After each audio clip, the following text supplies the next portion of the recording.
Bună lume, eu sunt Silviu, abonați-vă la mine pentru că astăzi facem ceva mai interesant decât toate. O să-l sunăm pe Ales.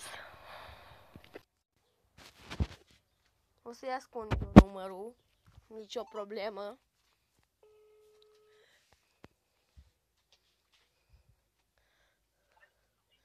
Bună, Ales! Cine? Cel care ți-a zis că face un video. Mai știi? Da, mai știu. Dacă mă cunoști, eu sunt Silviu Avachinite, dacă știi canalul. Dar n-ai cum să-l știi că nu prea e popular. În fine, am zis că astăzi fac un video în care sun avatuberi și am zis că să începem cu tine.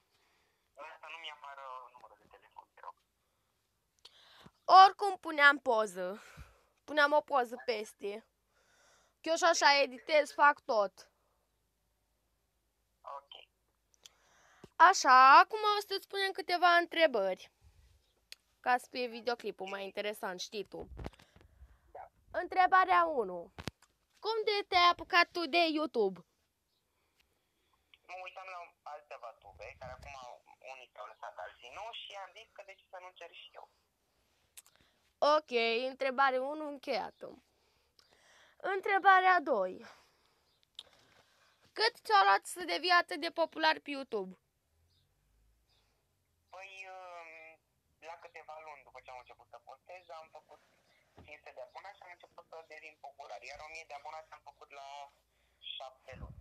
Iar apoi am început să cresc așa foarte mult și am ajuns... Un an mi-a luat, deci un an mi-a luat ca să fac 8000 de abonați. Super, așa. Și întrebarea 3, să mă gândesc puțin. De început stai un pic. Câți dintre avatuberii cunoști tu pe YouTube? Cam pe toți care sunt... Super, pe Ali Kitty o cunoști? Pe cine? Pe Ale Kitty. Nu prea o cunosc, n-am vorbit cu ea niciodată. Dar o știu așa pe ea, că e avatuberiță de câteva luni.